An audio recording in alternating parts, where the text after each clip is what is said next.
जय हिंद दोस्तों, आज बात करूंगा कि वन रैंक वन पेंशन 1 और 2 और 3 में आखिर अभी तक क्या रहा सफर और क्या क्या चीजें उन्होंने फैक्टर शामिल किए और इन फैक्टर की वजह से हमें क्या फायदा हुआ और क्या नुकसान हुआ।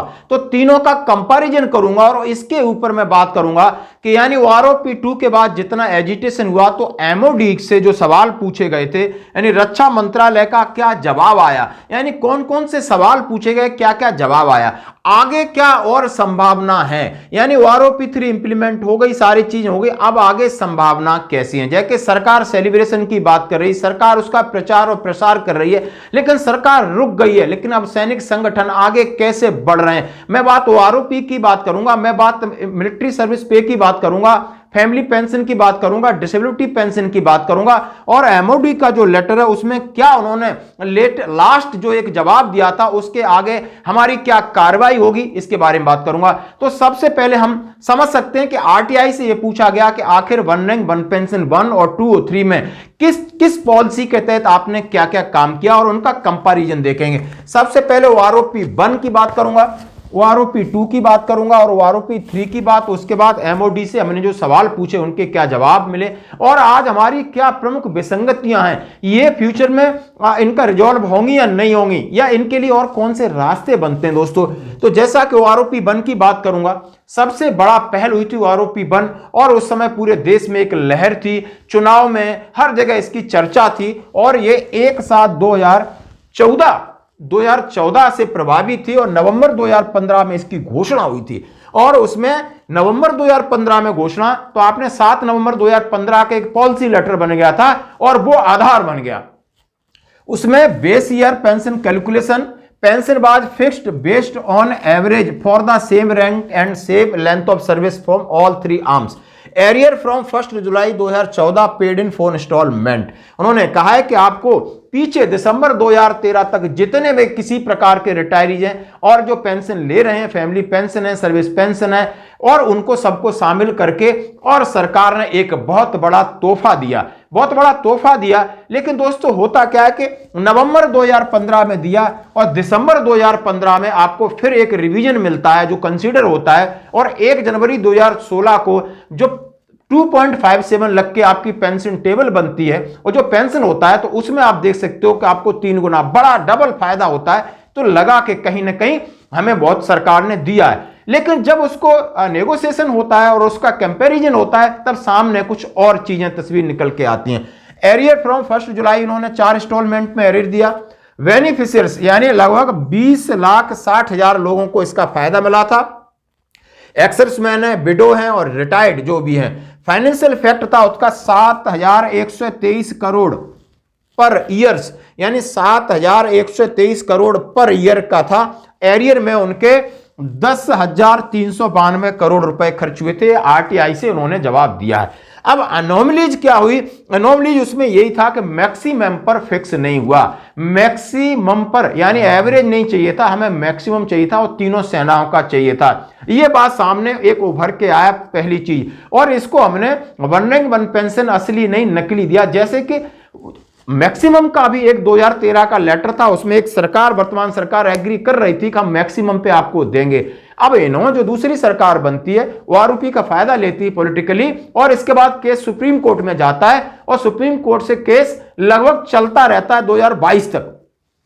इसके बाद आरओपी 2 जो कि हमारे लिए प्रभावी थी 1 जुलाई 2019 से, उस समय इसका घोषणा नहीं हुई। घोषणा होती है आपकी दिसंबर जाके 2022 में, जाके दिसंबर 2022 में होती है। अब और इसके बीच में माननीय सुप्रीम कोर्ट कई चीजें जो कि एक एजिटेशन होते हैं या माननीय सुप्रीम कोर्ट में बात होती है, वहां पे हमारी सारी बातें खारिज कर दी जाती हैं। सरकार अपनी 7 नवंबर 2015 की और पॉलिसी, उसमें एक और नुकसान वाली चीजें ऐड उन्होंने क्या की वो बात करूंगा। यानी बेस ईयर 2018 को रख के उन्होंने ये कर दिया और उन्होंने पेमेंट 4 इंस्टॉलमेंट, गैलेंट्री अवार्ड और सीनियर सिटीजन को 1 टाइम दिया। इसमें 25,13,000 एक्स सर्विसमैन और विडो शामिल थे और 30 जून 2019 तक के लोग शामिल किए गए और 8,450 करोड़ रुपए एक्स्ट्रा पर ईयर खर्चा आया और 23,638 उन्होंने एरियर पेड किया क्योंकि लंबा समय निकल गया था। यानी उन्होंने देना शुरू किया 2023 में। आप समझ सकते हो 2019 जुलाई से प्रभावी था, यह सरकार के ऊपर बर्डन पड़ा और सरकार ने इसका राजनीतिक फायदा उठाया। अनोमलीज की बात करूं तो वारोपी-2 में जिस तरीके से शर्मनाक तरीके से वारोपी-2 जल्दबाजी में वारोपी-2 जिसमें जेसीओ को पीछे धक्का मार दिया।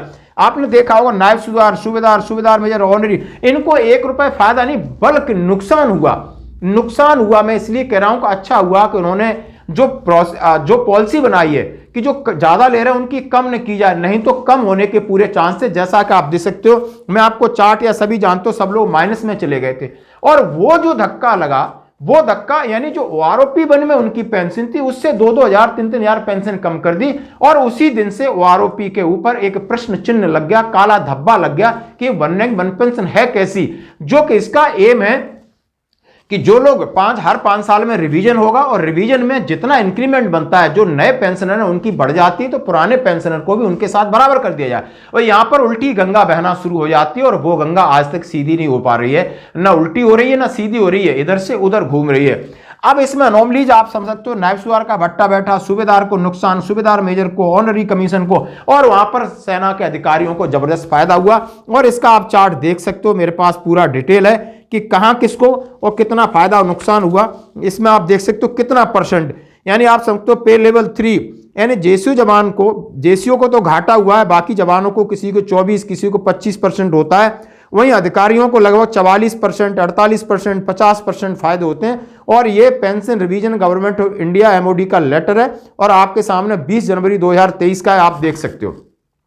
सीधा उन्होंने कहा है कि percentage pension of maximum of पे स्केल में कितना इंक्रीज होता है, ये आप टेबल देख सकते हो आपके सामने। मैं इस पे नहीं जाना चाहता हूं।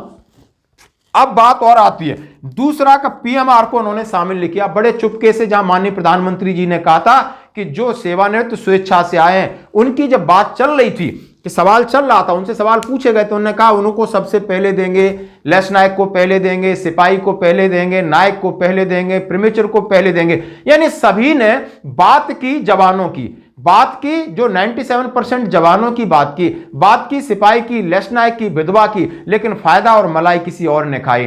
क्यों? उन्हें जो स्क्रिप्ट दी गई उन्होंने वही बात कही और धीरे से ब्यूरोक्रेट्स ने पीएमआर का पत्ता काट दिया। यानी 1 जुलाई 2014 के बाद रिटायर होने वाले पीएमआर को हमारे जो भी सैनिक हैं उनको नहीं मिला। लेकिन दुख इस बात की कि पॉलिसी आपकी 7 नवंबर 2015 को बनती है, उसके बीच में आए उनको भी रगड़ दिया, उनसे भी पीछा छुड़ा लिया।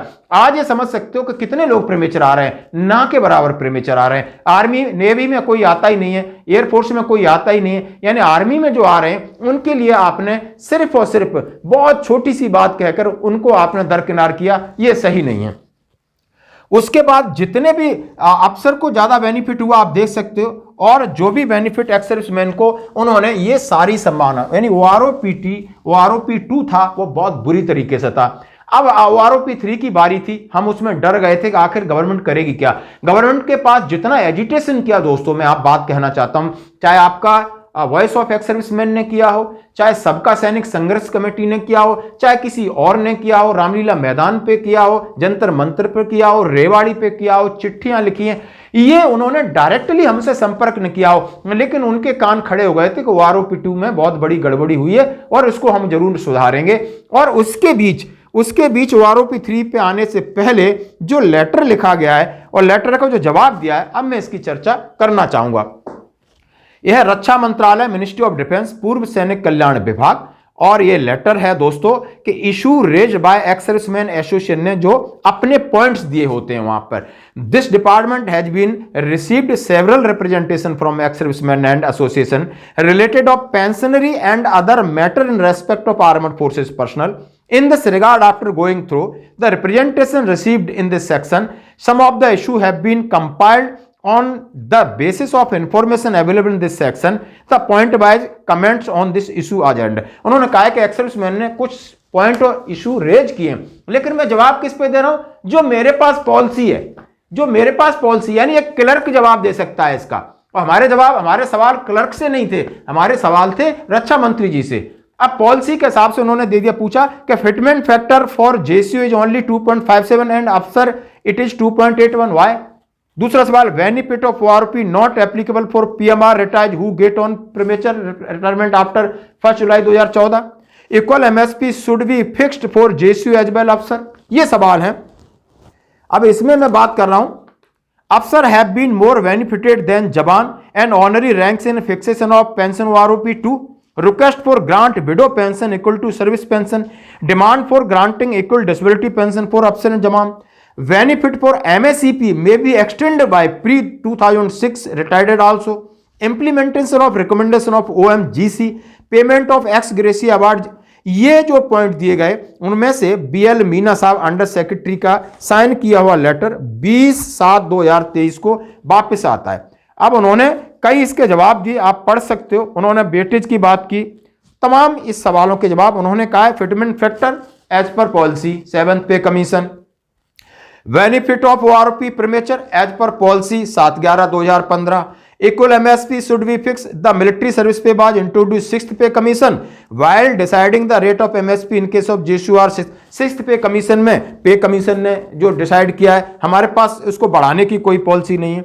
अफसर हैव बीन मोर बेनिफिटेड, तो उन्होंने कहा है वो ROP rate are average, maximum और मिनिमम का है, वो आपके लिए वो अफसर के लिए, अब उनको फायदा हो रहा है तो हम कुछ नहीं जान से पॉलिसी है। ऑनरी कमीशन का जो उनकी है, जो 2018 का बेसिस लिया है उसके हिसाब से दिया है। यानी request for grant of widows pension, उन्होंने किसी भी चीज को सीरियस नहीं लिया।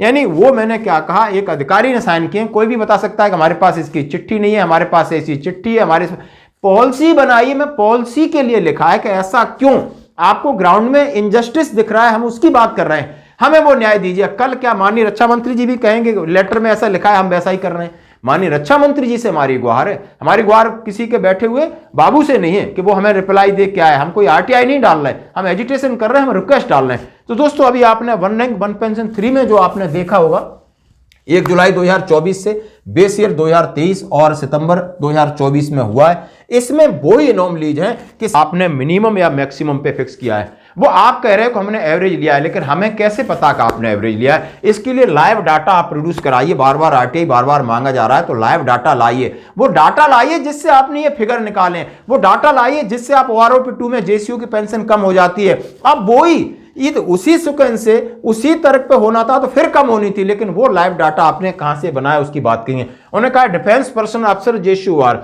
डीएसडब्ल्यू में इस बात को रखा गया है। ऑनरी कमीशन में आपने जो टर्म्स ऑफ एंगेजमेंट की जो मैंने सवेरे इसकी बात किया है उसमें आपने किस तरह हुआ है, उन्होंने कहा है तमाम, उन्होंने बाहर डिसेबिलिटी पेंशन के बारे में बात किया, प्रीमेचर के बारे में बात किया, एक्स ग्रुप के बारे में बात किया है, तमाम ये सारे पॉइंट्स अभी खड़े हो गए हैं। और इस पॉइंटों को लेकर के जैसे हम बात कर रहे हैं कि कुल मिलिट्री सर्विस पे को लेकर हमारा माननीय सुप्रीम कोर्ट में वॉइस ऑफ एक्स सर्विसमैन जा रही है, और उसके बाद इस एजिटेशन के लिए पूरी तैयारी हो रही है। यानी तैयारी करने के लिए सबका सैनिक संघर्ष कमेटी, जिन्होंने अपना ऐलान कर दिया कि भाई कोई भी जंतर मंतर पे आई हम आपके साथ हैं।